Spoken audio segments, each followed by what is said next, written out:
amigos, meus queridos irmãos, minhas queridas irmãs, estamos com muita alegria dando início à comemoração do 41º aniversário do nosso querido Grupo Espírita Redenção. É para nós um momento de muita alegria, esse momento em que comemoramos mais um ano de trabalho, de realização, e lembramos que o Grupo Espírita Redenção foi fundado no dia 1º de setembro de 1979. Quer dizer, ele completou 41 anos no dia 1º. E a comemoração está se dando hoje. E o Grupo Espírita Redenção, ele foi fundado com o nome de Grupo Redenção, porque era um grupo que saiu de uma reunião familiar na minha casa. E era um grupo com características mais espiritualistas do que espíritas. Então eu não achava correto nós utilizarmos a denominação espírita, já que a instituição tinha características mais espiritualistas e muito pouco espíritas. Então eu achei que nós não devíamos usar a qualificação de espíritas. Então foi registrado como Grupo Redenção. Mais tarde, com a introdução do estudo das obras de Kardec e com uma série de propostas que foram chegando e foram transformando a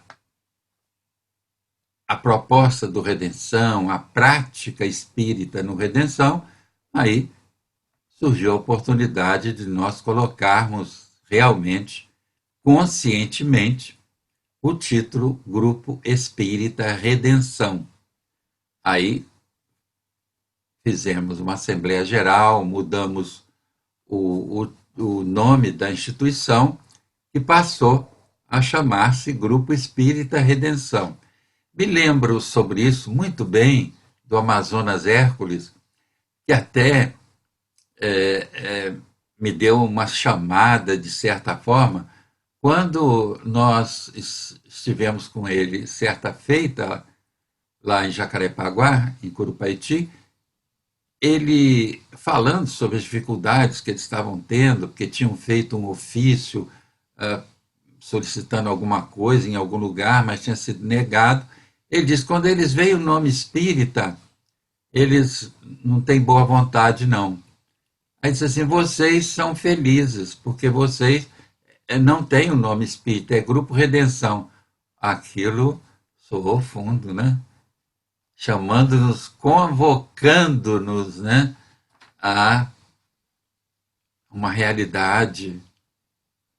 Aí eu falei, ó, chegou a hora da gente mudar essa questão, porque o grupo começou a desenvolver o estudo das obras de Allan Kardec e o grupo, inicialmente, funcionou na Rua Barão de Mesquita, 861, a Sobrado, num sobradinho que bem precário, mas era o que tínhamos na ocasião. Bem precário mesmo. E quando chovia muito, ele tinha uma clarabóia de vidro que quando chovia muito, meu Deus, nem dormia direito. Isso faz parte da história do Redenção, né? Quer dizer, passamos ali alguns anos trabalhando com todas as dificuldades, fizemos o que nos foi possível o que as condições do prédio permitiam, né, porque eram muito precárias realmente, mas com o tempo, trabalhando, conseguimos comprar uma casa, reformamos. Na compra dessa casa nos ajudou muito um companheiro que frequentava o Redenção desde os seus 18 anos, o Jorge Loureiro. Ele nos ajudou muito financeiramente na compra é, da casa, de certa forma, uma casa antiga, e aí começou o trabalho de reforma da casa, né? E aí nós contamos com a ajuda de Dona Eni e de Dona Gisela, ajudas inestimáveis. Elas faziam bazares quase que semanalmente para sustentar a obra, né? Dona Eni e Dona Gisela fizeram, trabalharam muito para que nós concluíssemos a obra, né? Tivemos nessa obra também a ajuda inestimável do engenheiro que frequentava o grupo, o Otávio. Olha, o Otávio, nosso agradecimento é eterno a ele, porque chegou um momento, o dinheiro começou a acabar. Então, a parte hidráulica e a parte elétrica, a firma, daí por diante, nós encerramos o contrato. Ficou faltando alguma coisa de alvenaria, mas aí o próprio Otávio nos ajudou a concluir. Mas toda a parte elétrica, toda a parte hidráulica do prédio foi elaborada e feita. Todo sábado ele ia para lá e os companheiros do Redenção iam ajudá-lo e concluímos a parte hidráulica e a parte elétrica. O nosso agradecimento ao Otávio e à sua família, né?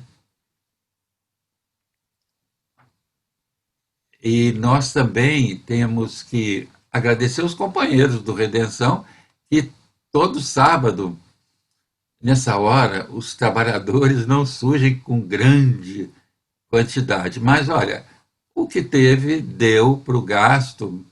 Muitos companheiros ajudaram puxar fios e colocar canos. O engenheiro ensinando, porque a gente não tinha trato com a situação, e o engenheiro ensinando e a gente fazendo, né? Ele fez toda a parte hidráulica e toda a parte elétrica. Quer dizer, é uma gratidão. Nós só temos que agradecer.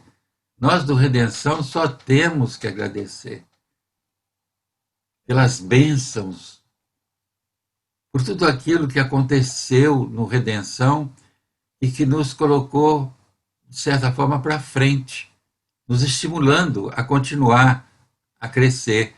O Redenção é um centro espírita de tamanho pequeno, é uma instituição pequena, é uma instituição que saiu de um grupo familiar da minha casa. Quer dizer, eu posso considerar o Redenção como um filho. E atualmente no Redenção só existem 3 sócios fundadores: Arnaldo José Volê, Maria Mariana, que é a minha esposa, e eu, Jaime Lobato. Só nós 3 somos sócios fundadores. Os outros, alguns saíram, outros desencarnaram. Então, quer dizer, continuamos nós 3 aí e foi entrando uma turma valorosa de trabalho e que impulsionou o Redenção. Foi muito bom. Aliás, tem sido muito bom.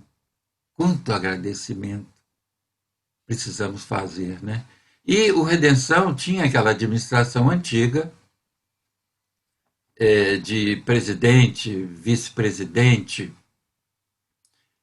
tesoureiro e secretário. E um dia o Vanderlei Coutinho nos apresentou esse projeto administrativo do colegiado. Quer dizer, isso aí, no início, nós ficamos um pouquinho assustados, mas fomos tratando disso e decidimos fazer o seguinte: vamos funcionar oficiosamente nesse novo modelo para ver se dá certo. E só mudaríamos o estatuto se desse certo. E vamos nós, funcionando como colegiado. Olha, sair da condição de uma proposta administrativa, onde é o presidente de tudo, e que o presidente resolve tudo, para uma proposta compartilhada, para uma proposta de colegiado, não é muito fácil a coisa, mas fomos tentando. Houve momentos em que pensamos até em desistir. Ah, não, mas aí os companheiros, não, vamos continuar. Poxa, peraí, nós estamos na metade do caminho, vamos continuar. E continuamos. Estamos aí com um projeto de administração compartilhada e não saberíamos, talvez, mais administrar o Redenção dentro no projeto antigo. Deu certo, administração compartilhada. E é essa administração, comitê diretor, que impulsiona o Redenção, que toca o Redenção. O comitê diretor do Redenção é formado dos seguintes membros: diretor administrativo Maurício Vermelinger Soutelino, diretor financeiro Pablo Fernando da Silva, diretora de integração ao movimento espírita Arlete de Medeiros Batista, diretor de beneficência espírita Arnaldo José Volê,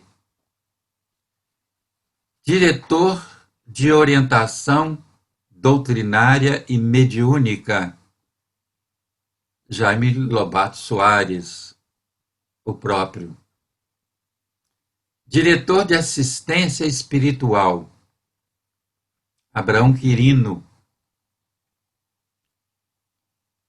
diretora de estudos doutrinários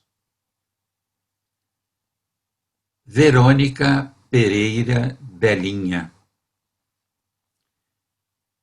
diretora de educação espírita da família Lisete da Graça Lontra Neto,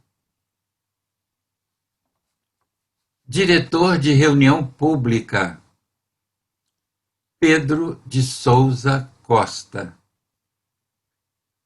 E, finalmente, diretora de divulgação, Tereza Cristina Albuquerque. Aí está, meus queridos irmãos, o comitê diretor.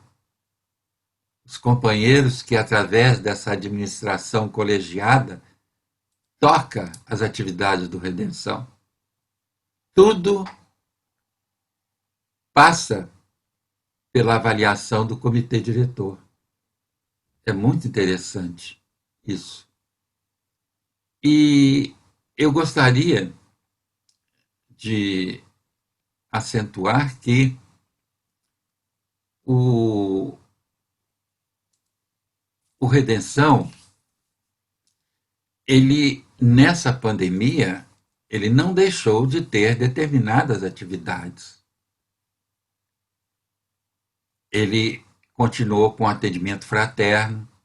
É só buscar o site do Redenção, que estão ali os telefones de WhatsApp que a pessoa vai buscar conversar com o atendente. Tá, estão ali os horários e os telefones. Nós não paramos com algumas atividades assistenciais. Assistência às famílias que o grupo sempre assistiu, continuou. A assistência também espiritual, ela continuou num outro formato, num formato virtual, mas continuaram. E,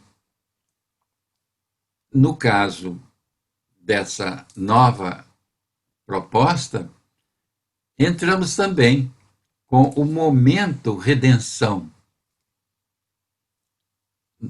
No horário das palestras públicas, colocamos o momento redenção, às segundas-feiras, às 19 horas, e aos sábados, às 17 horas. Quer dizer, aí se revezando os companheiros do nosso Redenção, se revezando aí, colocando temas importantes. Trouxemos alguns companheiros de fora também, para que contribuíram e continuam contribuindo com a maior boa vontade. Nesse momento de dificuldade para todos nós, esses companheiros do movimento espírita, de outras casas espíritas, nos atenderam com a maior boa vontade, uma contribuição excelente para nós. Isso é que se constitui o verdadeiro movimento espírita. E, meus amigos, vamos à palestra de comemoração do 41º aniversário do nosso querido Redenção. A palestra será proferida por Vanderlei Coutinho, da agremiação espírita Isabel, no Engenho Novo. Ele vai falar sobre o Centro Espírita. O Vanderlei Coutinho foi aquele mesmo que nos ajudou na proposta da administração compartilhada, do colegiado. Nós temos uma relação muito próxima, sempre foi assim, com o Vanderlei Coutinho. Ele sempre que o Redenção solicitou, ele e a Vera sempre nos atenderam com a maior boa vontade. E, meus irmãos, nós só temos que agradecer. Nós temos que agradecer tanta gente que nós ficamos até preocupados ao listarmos e de nos esquecermos de alguém, e aí estaremos sendo injustos até, né? Mas nós não podemos deixar de agradecer a Deus, o Criador da vida e do universo, que nos permitiu formar esse grupo que é quase uma família. Nós agradecemos a Jesus, que através dos bons espíritos nos ajuda constantemente, esse mestre por excelência.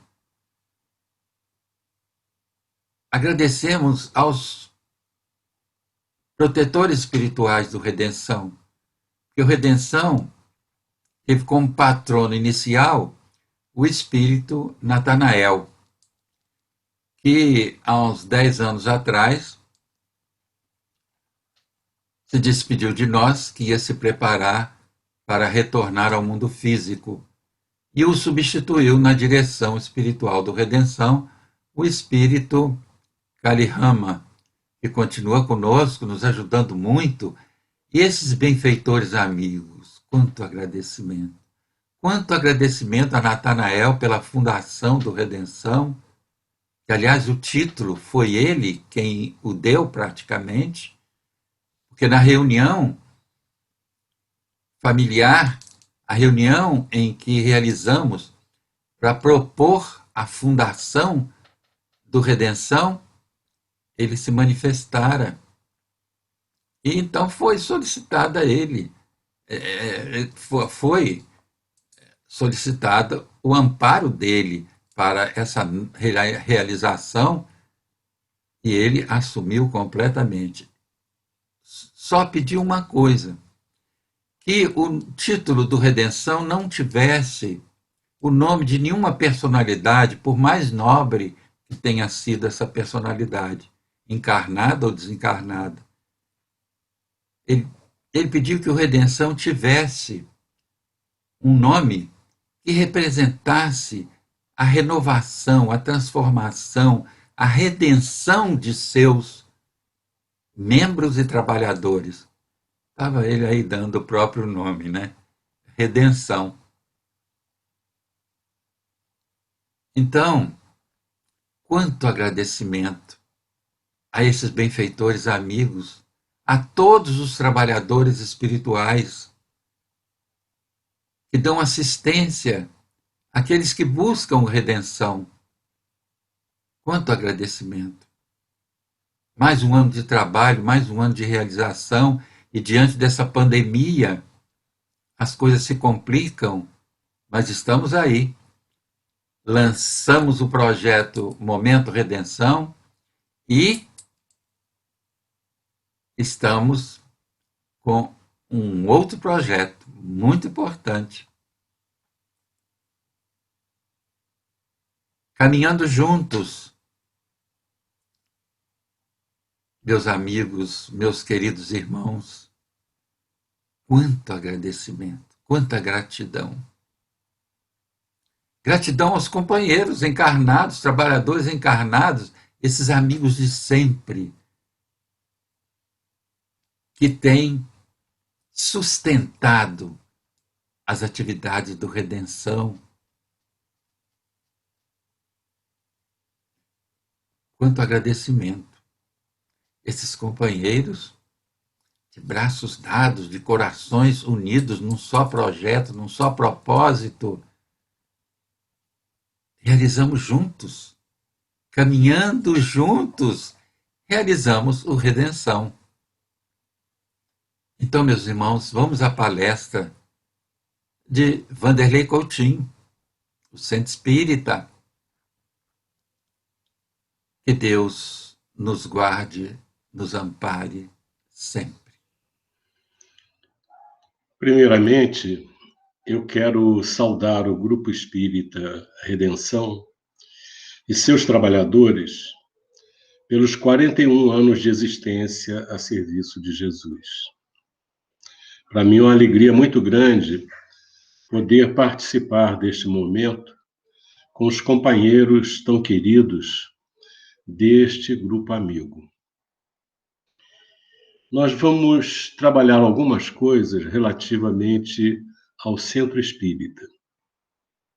Nós aprendemos com os espíritos que o Centro Espírita é uma escola, é uma oficina de trabalho, é um hospital, é um lar e é um templo. É o que os espíritos nos dizem. Naturalmente, essas questões todas se resumem numa só. São ângulos que nós observamos de uma atividade única, que é o que se realiza no Centro Espírita. Ele é uma escola, mas é uma escola que ensina, que prepara a alma para o conhecimento de si mesma, para o conhecimento das leis de Deus, para encontrar o seu caminho na direção do Criador. É um lar que é onde nós nos encontramos num grupo familiar, exercitando a fraternidade, como deve ser todo lar. Quando falamos lar, não estamos falando de casa. Um lar é muito mais do que uma casa. A casa são as paredes, elas se modificam. Nós mudamos de casa mas o lar, ele se constrói pouco a pouco nesse clima de fraternidade. E o centro espírita é isso, ou tem por finalidade ser assim. É uma oficina de trabalho porque neste agrupamento nós nos exercitamos em tarefas que não sejam tarefas profissionais, são tarefas importantes, todas elas, desde a que nós considerarmos a mais simples, como abrir uma porta para as pessoas entrarem, como preparar um estatuto de um centro, ou conversar com uma entidade espiritual, ou elaborar uma palestra, tudo também dentro de uma simplicidade muito grande. É um hospital, realmente é um hospital, porque todos nós que buscamos a casa espírita somos pessoas que trazemos na alma as nossas enfermidades, que nós também denominamos de imperfeições. As nossas dificuldades espirituais, elas representam doenças da alma. E o centro espírita é esse hospital que nos atende e atende aqueles que não necessariamente estão vinculados à casa, mas vão buscar a casa espírita para resolver essas questões íntimas que às vezes eles nem sabem do que se trata.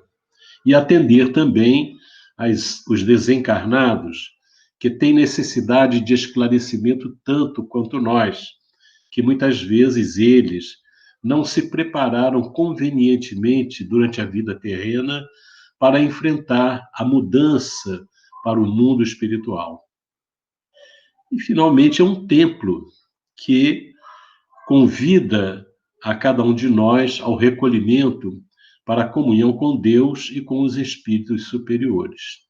Então, basicamente, em poucas palavras, a casa espírita é esse conjunto de funções, de atividades que nós desenvolvemos, procuramos desenvolver nela. Naturalmente, junto a nós estão os espíritos que nós atraímos em função da seriedade, da busca realmente de transformação pessoal, e com isso nós atraímos com a disciplina, com o equilíbrio, atraímos as entidades superiores que nos vêm auxiliar, nos vêm instruir em diversos campos.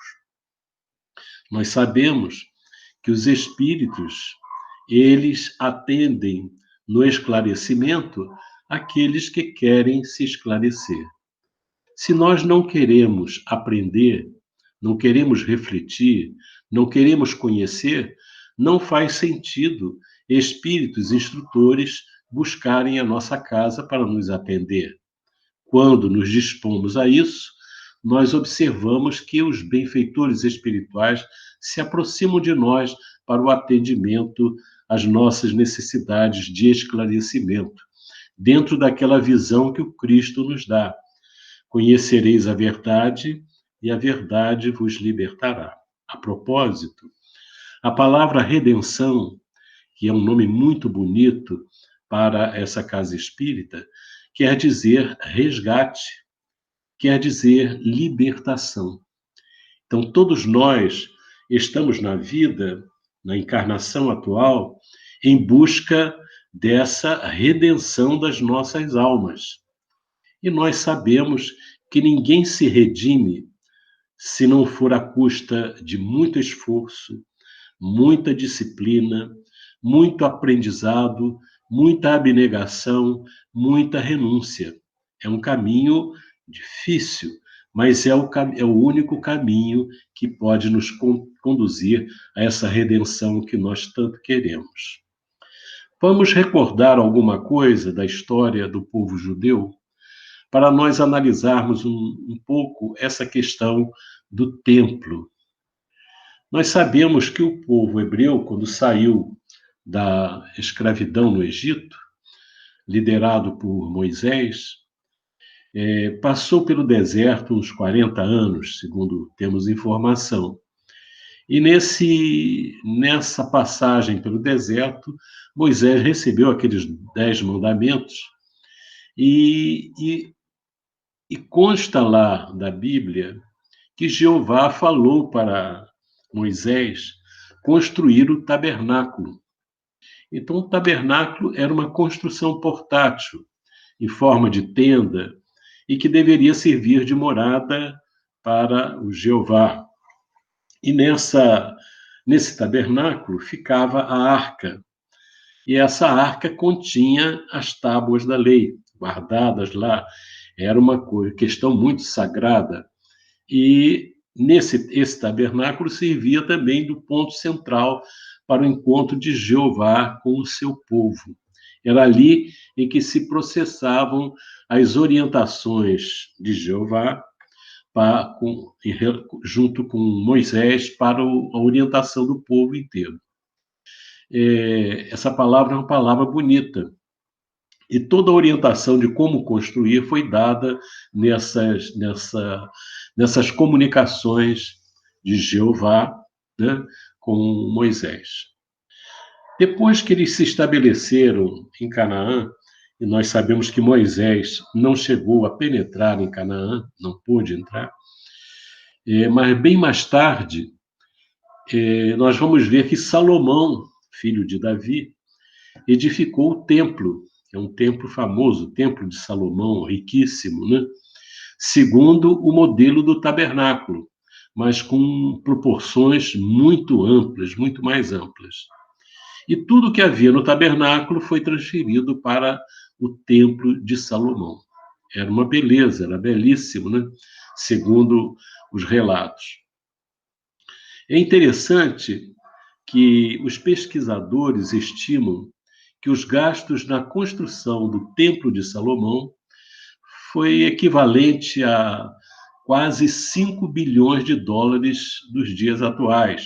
Isso na época da edição da fonte que nos deu essa informação. Muito dinheiro, né? Agora, de onde vieram esses recursos? Esses recursos vieram de despojos das guerras com os reinos vizinhos e os tributos dos países vencidos. Então, a gente vê que por a base da construção de um templo custou os despojos das guerras e os tributos dos países vencidos, coisa que os judeus não gostavam de pagar aos romanos, para nós vermos que as criaturas são as mesmas, né? As dificuldades são do espírito. Aquele que vence, retira os despojos e cobra tributos. Os judeus fizeram isso com os reinos vizinhos e os romanos fizeram isso com eles. E os outros fizeram com os outros. Essa vida de conquistas que existia na época. Mais tarde, já o templo pronto e tudo bonito, funcionando, Nabucodonosor, o rei da Babilônia, invadiu a região, dominou o povo e levou o povo em cativeiro e destruiu o templo e a cidade de Jerusalém, destruiu tudo. E nessa destruição eles levaram tudo que havia no templo, as riquezas, os objetos ricos, e com isso a arca em que estavam as tábuas da lei desapareceu. O tempo passou e Babilônia também foi invadida por Ciro, rei da Pérsia. Ele conquistou a Babilônia, libertou os judeus do cativeiro e permitiu que eles retornassem à sua terra e reconstruíssem o templo.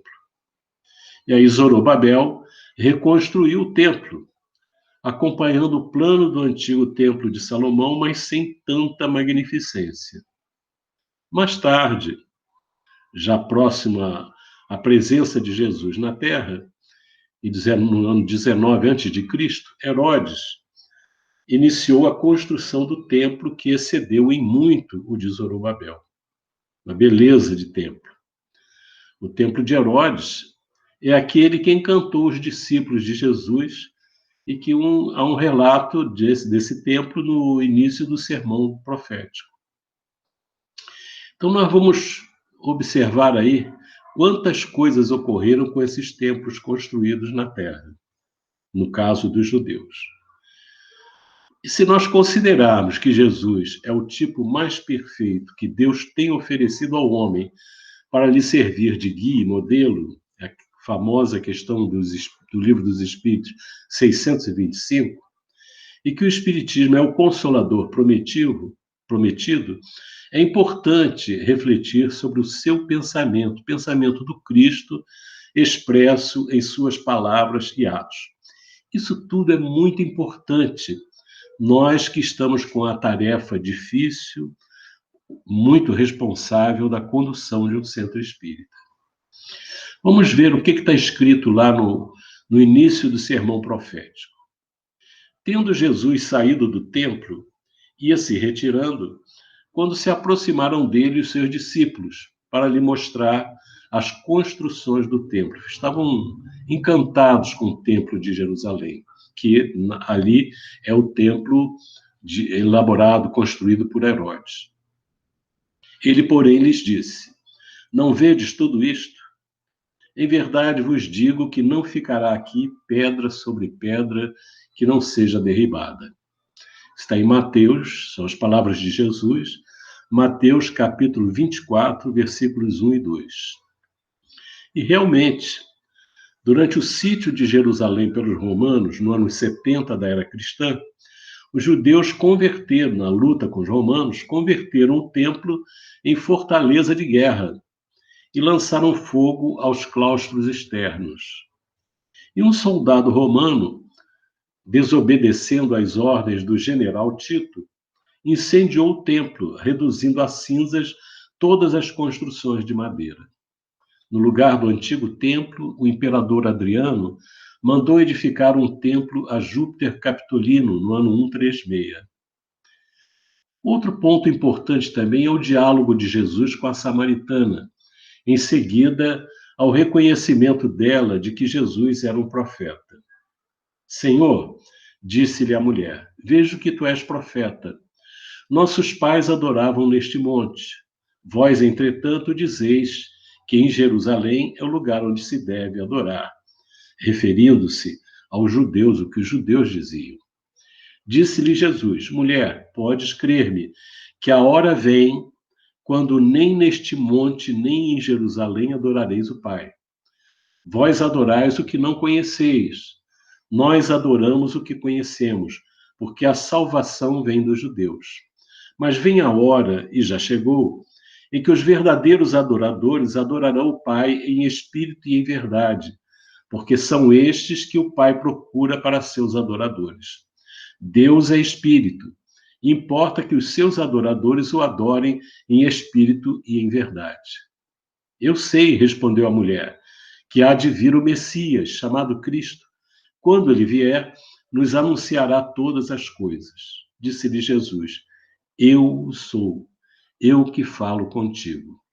Isso está em João, capítulo 4, versículos 19 a 26.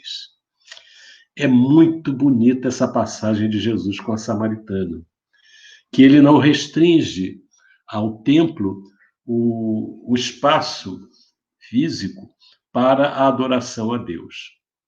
E aí essa colocação de Jesus sobre o templo de Jerusalém, que não ficaria pedra sobre pedra, e as palavras dele com a samaritana, que diz que não seria adorado nem no monte da Samaria, nem em Jerusalém, no templo de Jerusalém. Será que Jesus não estava reconhecendo nenhum valor nos templos, nas construções materiais dos homens? Se assim fosse, não teria se colocado manifestamente contra o comércio no templo. Tem aquela passagem já conhecida, né? Tendo Jesus entrado no templo, expulsou todos os que ali vendiam e compravam. Também derribou as mesas dos cambistas e as cadeiras dos que vendiam pombas, e disse-lhes, está escrito, a minha casa será chamada casa de oração. Vós, porém, a transformaram em covil de salteadores. Está em Mateus, versículos 12 e 13, fazendo uma referência ao Velho Testamento. Além disso, nós sabemos que Jesus percorria toda a Galileia, ensinando nas sinagogas, pregando o evangelho do reino e curando toda sorte de doenças e enfermidades entre o povo. Mateus 4, 23. Ou seja, Jesus não desprezou os templos construídos pelos homens. As sinagogas eram também templos. E nós vemos que Jesus buscou os judeus nos próprios templos e pregou também ao ar livre para o povo em geral. Então, e preservou, procurou dar uma orientação segura, firme, enérgica com relação ao comércio dentro do templo. Ora, isso tudo é importante para nós vermos a importância que Jesus dá aos templos. Mas ele alerta para nós, na conversa com a samaritana, que o mais importante é que Deus seja adorado em nossos corações. A humanidade tem uma dificuldade muito grande de compreender alguma coisa, de estabelecer essa relação com Deus dentro do próprio coração. Parece que precisa de alguma coisa concreta, material, para exercer ali a sua crença. Nós estamos agora, nesse período da Covid-19, em que não estamos indo ao nosso templo, né? A nossa casa espírita, mas nem por isso estamos impedidos de adorar a Deus na nossa vida em comum, no nosso coração. É importante que os conhecimentos, isso é uma visão do Cristo importante, que nós precisamos conhecer as leis de Deus, precisamos conhecer as orientações de Kardec, precisamos conhecer as orientações dos espíritos superiores, mas é preciso que esse conhecimento não seja simplesmente uma informação na nossa mente. Nós precisamos trazer essa informação, mastigá-la com as reflexões, para que ela penetre o nosso coração.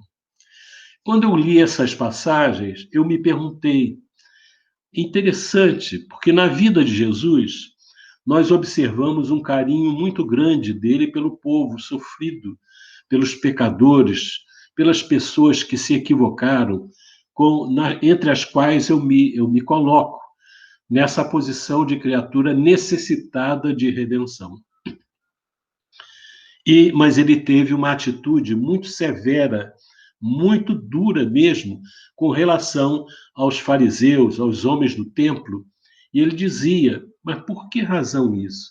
Eu fiquei pensando, porque no templo, os homens que conduziam o templo, Jesus falava, porque eles não entravam no reino de Deus e não deixavam ninguém entrar, porque desorientavam as pessoas. Essa desorientação, ela permanece séculos afora, mesmo nas hostes ditas cristãs. Um desvio, uma distração, uma falta de atenção profunda nos objetivos maiores que o Cristo trouxe à Terra, que é trazer para o coração e não colocar uma falsa redenção na exteriorização de uma crença com coisas materiais e tudo mais. Então, a gente observa a importância disso. Eu observei também que Jesus ele se dedicou profundamente a esse trabalho junto aos corações e às mentes das criaturas para refletir. Mas, com relação aos governantes, eu não observei, não registrei nenhum conhecimento que fosse de apontar, de tentar modificar, de entrar nessa atividade puramente de ordem secular, né? De ordem temporal na sua época. E havia muita razão para isso. Os judeus sofriam intensamente a cobrança dos impostos dos romanos, e isso era motivo até de uma revolução. E nós entendemos, pela visão do Herculano Pires, que o Judas, que amava profundamente Jesus, ele tinha uma visão dessa de entrar no processo de transformação política da sua época, de modificar a atuação no sentido de libertação dos judeus. Ora, é uma visão muito estreita a criatura querer se libertar do domínio de outras criaturas. Jesus estava trazendo para nós um conceito de libertação muito mais profundo, de redenção profunda da alma, que é a libertação da criatura de si mesma, das suas imperfeições, das suas dificuldades, e nós sabemos como é difícil retirar essas imperfeições. Os Espíritos nos dizem, lá nas leis morais, que é muito simples a renovação da criatura. Basta ter vontade. O que é difícil é ter vontade. Realmente, se nós quisermos vencer as nossas más tendências, nós vamos conseguir com muita tranquilidade. A questão, a grande dificuldade é querer. É querer. Lá no Evangelho segundo o Espiritismo, há uma definição de fé que eu acho belíssima. Diz que a fé é a certeza que o homem tem dos seus destinos futuros. E outra que diz, a fé é a vontade de querer. Olha só que coisa boa. Nos dá a ideia de que a fé verdadeira não é simplesmente acreditar em Deus, acreditar em Jesus, acreditar nos seus ensinos. Nós todos que temos o contato com Jesus, principalmente através da doutrina espírita, nós não temos nenhuma dúvida com relação à grandiosidade de Jesus, de Deus, dos bons espíritos e da beleza e da seriedade dos ensinos que Jesus trouxe à Terra. No entanto, uma coisa é saber isso, conhecimento intelectual. Outra coisa é nós querermos viver isso. Lembra de Paulo de Tarso? O que ele queria? Ele queria dobrar Roma e a Grécia aos pés de Israel. Esse era o sonho dele, para adorar a Jeová, dentro das leis de Moisés. Era uma visão espiritualista. No entanto, a sua ação foi um desastre no combate aos cristãos. Mas quando ele toma conhecimento, quando ele desperta, e aquilo não é um passe de mágica, tem um amigo que dizia que Saulo de Tarso era esquizofrênico, porque numa hora ele está perseguindo os cristãos, na outra hora se transforma em cristão. Na verdade, ele não foi uma coisa repentina. Quando nós lemos o livro Paulo Estevão, nós vemos que Paulo foi gradativamente despertando, reconhecendo no coração daqueles cristãos, de Estevão, de Pedro, de João, daqueles discípulos, a pureza e a paz que eles desfrutavam e a sabedoria que eles tinham. Ele foi compreendendo isso. E ele que fazia tudo que a lei mandava, ele não tinha paz. Então, veja só, o evangelho que Saulo começou a ler e tomou conhecimento eram as vidas das pessoas que seguiam Jesus. É isso aí. Vale mais do que as palavras, embora as palavras sejam de grande importância. Então, nós começamos a ter uma visão da nossa relação com Deus pelo Espiritismo, que é uma relação de profundidade da nossa alma. Não é uma coisa exterior, não é uma coisa fácil de ser obtida, é uma luta, é um esforço que tem que ser vencido dia a dia no reconhecimento das próprias dificuldades. Quando eu olho para mim e vejo que ainda trago deficiências grandes da alma, para mim é um sofrimento muito grande. E a cada dia eu me disponho a renovar os esforços para prosseguir na direção do Cristo. E isso graças às orientações que os Espíritos nos trazem e que nós temos a oportunidade de ler. Saulo de Tarso, quando encontra com Jesus na estrada de Damasco, Jesus diz para ele pergunta, o que queres que eu faça? Jesus, entra na cidade que vão te dizer. Quando a gente lê a história, ninguém disse nada para ele que ele tinha que fazer, ninguém diz. Nem o Ananias, que vai atendê-lo, que tira a cegueira dele, não diz para ele o que ele tem que fazer. Ele procura saber o que é Aí ele mostra, ele queria saber os ensinos de Jesus. E Ananias dá para ele as anotações dele, que eram parcelas das anotações de Levi e Mateus. E aí o que ele faz? Ele debruça em cima daquelas anotações, busca profundamente aquelas anotações, estuda, reflete, vai para o deserto, aprimora o seu conhecimento, as reflexões. Não era só conhecer, era conhecer a ele mesmo, ver os seus equívocos e mudar. Então, é uma mudança, é um outro critério, é uma outra condição superior, sublime, que a mensagem do Cristo traz para nós e que nós estamos recebendo.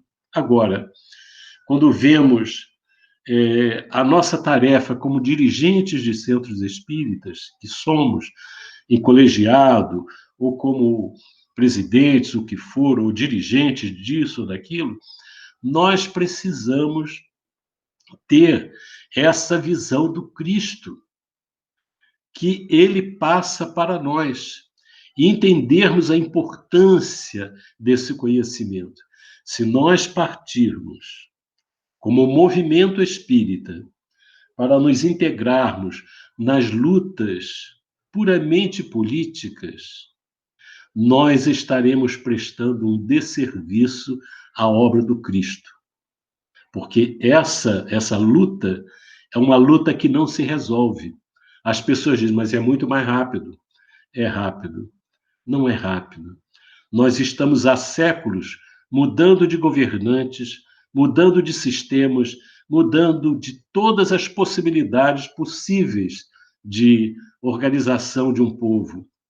E estamos do jeito que estamos. Por quê? Porque não vai mudar. O que vai mudar na face da terra? É quando o homem assimilar os ensinos de Jesus. Por isso que Jesus não se dirigiu aos governantes da época. Não se preocupou com eles no sentido de retirá-los do poder. Preocupou-se, trabalhou intensamente no sentido de renovar a alma humana, porque nós só vamos acabar com as dificuldades da nossa vida na Terra quando o homem se renovar por dentro. Enquanto isso não ocorrer, nós não vamos conseguir paz na Terra. Ninguém consegue acabar com o racismo apenas com leis. Embora as leis sejam de grande importância para impedir isso, mas o racismo só vai acabar quando o homem compreender que todos nós somos irmãos.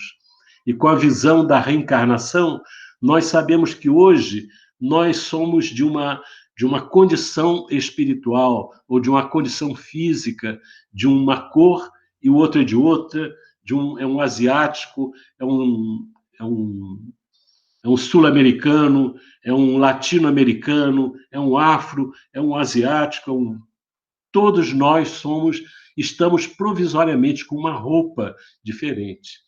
Então, a mensagem que cabe à nossa casa espírita deve ser a mensagem de libertação do homem, do ser humano, para que ele se liberte de si mesmo. As leis humanas podem até libertar povos, mas não libertam as almas. As almas só se libertam quando a criatura ilumina o coração, quando ela aprende a amar, quando ela aprende a compreender. Estamos num momento difícil, nessa época de transição. Difícil porque as ondas da transição são muito difíceis. Vêm com muita força e parecem transformar os valores morais.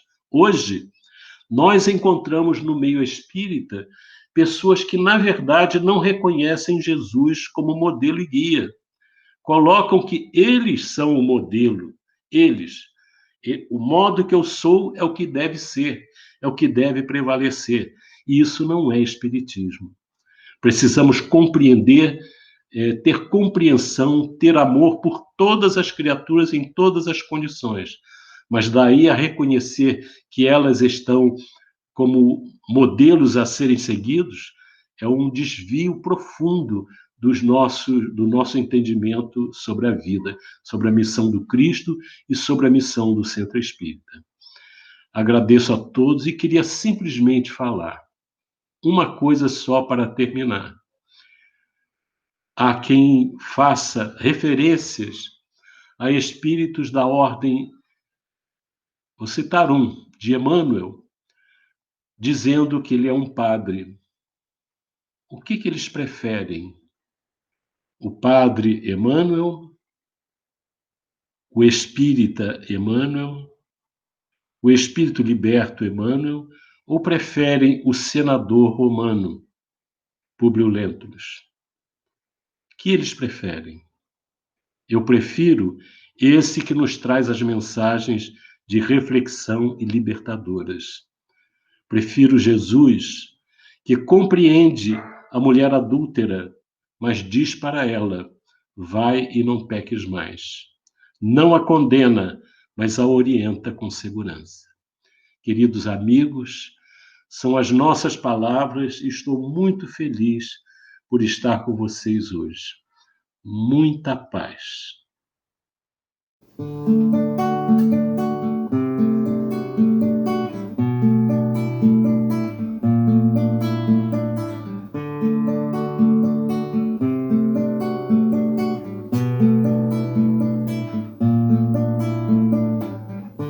Pode vir o inverno traiçoeiro, pode a tempestade desabar, pode ser até que eu tenha medo, mas a fé vai sustentar meu caminhar.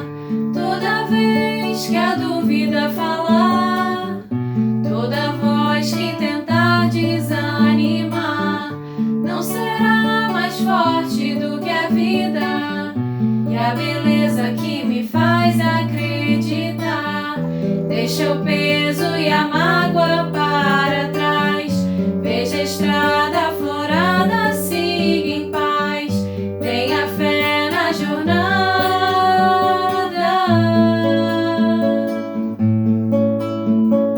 Olha, vê além tudo que te rodeia, o segredo guardado na folha, o detalhe bordado na teia. Vibra, sente a luz que enfeita o dia e clareia teu poço mais fundo. Ouve o cântico da alegria pelo mundo.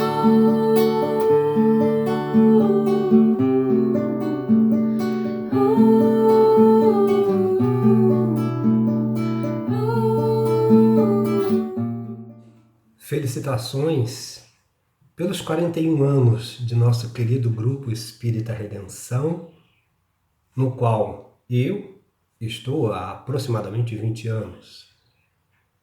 São 41 anos de serviços prestados à causa do Espiritismo.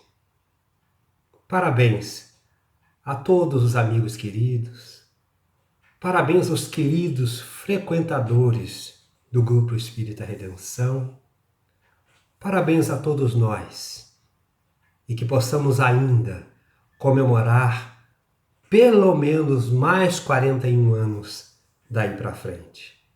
Paz e luz nos corações de todos esses companheiros de vida, de trabalho, de corações unidos em prol do Cristo, em nome da causa do Espiritismo. Um forte abraço a todos. No Grupo Espírita Redenção, eu aprendi a ser uma pessoa melhor, aprendi a lidar com a minha mediunidade e a entender o que é o Espiritismo. E eu fico muito feliz por fazer parte da família Redenção. Olá, família Redenção. Nesse dia em que estamos comemorando a passagem de mais um aniversário da nossa casa, gostaria de externar minha alegria, minha felicidade por pertencer a essa comunidade.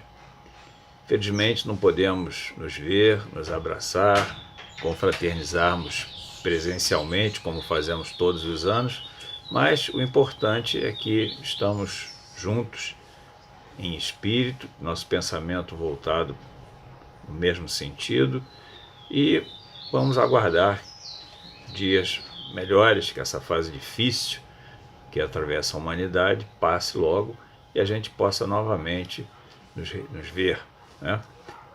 Nesse relacionamento fraterno que construímos ao longo dos anos. Então, mais uma vez, parabéns a todos e obrigado por permitirem que eu pertença a essa comunidade. Sou Magali, da Turma Amor, nesse dia festivo de aniversário do nosso querido Redenção, em que estamos em isolamento. Desejo muito carinho e muitas bênçãos do Pai para o nosso Redenção. Um beijo saudoso a todos os evangelizandos e evangelizadores amigos. Fiquem com Deus. Deixe seu amor florescer, deixe bater seu coração, deixe seu amor florescer, deixe bater seu coração, diga sim, faça o bem, dê a mão ao irmão, que estarás caminhando rumo à redenção. Diga sim, faça o bem, dê a mão ao irmão, que estarás caminhando rumo à redenção. Aos olhos de Deus somos todos iguais, plantando trigo, fazendo pão. Abrace um amigo, acolha um irmão, que estarás caminhando rumo à redenção. A minha gratidão ao Grupo Espírita Redenção, parabenizando nesses seus 41 anos, parabenizando principalmente Natanael, que foi progenitor espiritual desta casa, junto com Jaime, e toda a equipe de fundadores encarnados, e toda a equipe espiritual desta casa até hoje, que sustenta esta casa até hoje. O meu agradecimento nesse trabalho que eu faço há 35 anos nessa casa, com muito amor, com muito orgulho, com muita dedicação. Que ela continue sendo esse pontinho de luz, onde ajuda tantas pessoas, a tantos espíritos. Grupo Espírita Redenção, juntos sempre. Falar do Redenção para mim é falar de oportunidade, de acolhimento. Uma casa que está na minha vida desde que eu nasci, através dos meus pais, e que hoje eu posso compartilhar da minha vida com eles, com a casa e com os componentes. Só alegria, é um lugar que eu me sinto em casa e que com certeza é um ponto de luz nesse planeta tão difícil que a gente vive. Parabenizar a todos que fazem parte das reuniões e pedir a Deus que possa nos proteger, nos amparar e sempre dar aquele ânimo para a gente continuar frequentando a nossa redenção, trabalhando por Ele, trabalhando pelas pessoas que frequentam, e só o sentimento de gratidão. Obrigado. Olá, família Redenção. Hoje eu quero parabenizar por mais um ano de existência do nosso querido grupo. Que ele possa continuar a ser um ponto de luz nas nossas vidas. Um beijo a todos.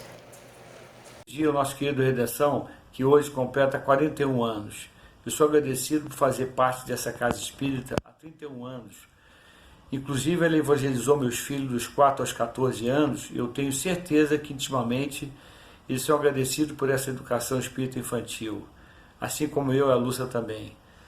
E nesse mês de agosto estamos completando 20 anos do Projeto Família, projeto esse idealizado pelo Jaime, pelo Arnaldo, pela Ila e tantos outros companheiros, e do qual eu faço parte até hoje. E ela me fez aprender a tarefa de servir ao próximo. E isso eu quero que novas gerações continuem abraçando esse projeto e que nós possamos, junto com a família Redenção, continuar essa obra. Então, agradeço, abençoe essa casa, fortaleça cada vez mais, que tenham novos adeptos a construir um mundo melhor para todos nós. Quando eu tinha 21 anos, eu fui convidado para ir a uma reunião mediúnica na casa de um amigo do meu pai, que trabalhava com ele no Banco do Brasil, o Jaime. Meu irmão tinha um problema no pé, teve um problema no pé e estava fazendo um tratamento espiritual. Foi à casa do Jaime fazer um tratamento espiritual e eu fui convidado, fui junto. Chegando lá, eu fui tomar um passe também e quando eu sentei naquela corrente, terminado o passe, eu podia me sentir assim, foi uma sensação muito boa, muito interessante de, sabe quando você parece que se sente confortável pela primeira vez na sua vida? Foi a sensação que eu tive. De repente parece que a minha vida fez muito mais sentido. E o espírito que comandava aquela reunião virou para mim e disse, a porta dessa casa está aberta para você. A emoção toma conta. Venha sempre que quiser. E a partir daí eu nunca mais deixei de ir a essas reuniões desse grupo que se tornaria o Grupo Espírita Redenção ali mais adiante. Então falar, ao comemorar os 41 anos do grupo, falar em gratidão assim, é um termo meio pobre para expressar o nosso sentimento, o meu sentimento por essa casa. Ela tem sido um farol a iluminar o meu caminho e eu devo muito, né, em termos de aprendizado, de orientação para a minha vida, né? Então é um momento de muita alegria essa data, representa muito para mim. Parabéns a todos que vêm trazendo, estão à frente dessa casa, levando esse trabalho adiante, graças ao sacrifício de tanta gente, né, daqueles que iniciaram esse trabalho e que vêm sustentando, orientando e trazendo o seu sacrifício até aqui, para que isso pudesse acontecer, para que essa casa possa existir. Tantas pessoas trabalhando, é o esforço de muita gente, cada um colaborando da maneira que pode. E essa casa até hoje sendo esse farol. Muito obrigado. Parabéns a todos que contribuíram nesses 41 anos da nossa casa e que continuemos firmes com o elo que nos une, que é a doutrina. Parabéns, Grupo Espírita Redenção. Um abraço a todos os participantes da nossa casa.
Queridos irmãos, queridas irmãs, e para encerrar essa comemoração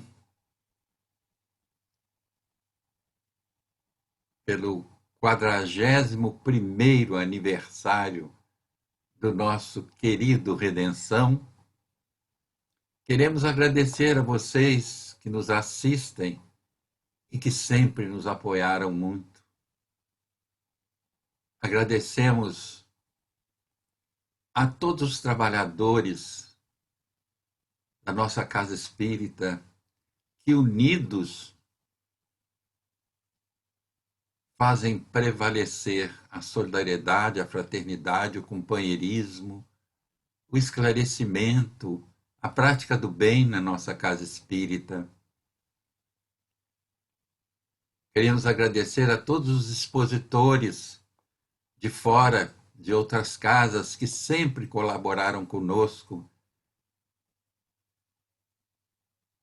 Queremos agradecer aos frequentadores do nosso Redenção, a todos vocês que, de uma forma ou outra, nos apoiaram neste ano de trabalho que se encerra e reiniciamos um outro ano de atividades. A todos vocês, o nosso carinho, o nosso agradecimento, o nosso afeto. Muito obrigado.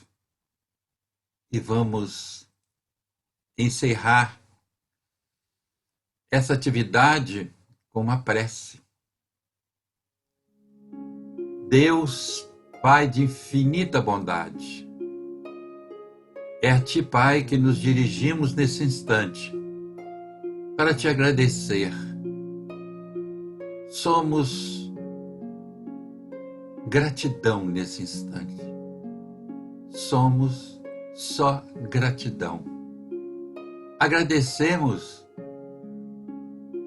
pelo Teu amor que nos envolve, nos fortalece. Agradecemos a Jesus, nosso mestre, nosso modelo e guia.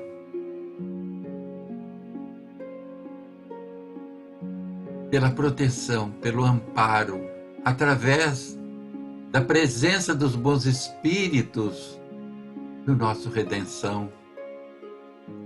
Agradecemos a todos os espíritos que trabalharam durante todo esse ano no nosso Redenção, socorrendo os aflitos, os necessitados, nos ajudando a construir uma redenção com base no esclarecimento, na esperança, na fé e no amor, na caridade. Agradecemos a todos esses bons espíritos através do agradecimento ao dirigente espiritual da nossa casa, Kali Rama. A Ti, nosso benfeitor, o nosso agradecimento, a nossa gratidão, nosso carinho pela proteção, pelo amparo, pela ajuda sempre constante nas atividades da nossa Casa Espírita. Muito obrigado. Que Deus continue nos amparando, nos protegendo. Que Deus continue abençoando a nossa humanidade. Que Jesus continue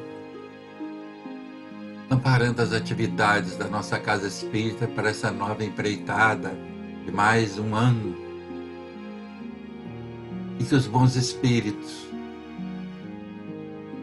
no caso coordenados por Kali Rama, possam continuar acolhendo os aflitos, os necessitados, que buscam a nossa casa, buscando a Ti, Jesus, buscando os recursos que o Teu amor disponibiliza àqueles que sofrem. Fica conosco, Jesus. Continue conosco, Mestre. Continue conosco, Kaliyama. Abençoe a todos nós, Pai, Deus, Criador da vida e do universo. A nossa gratidão de coração.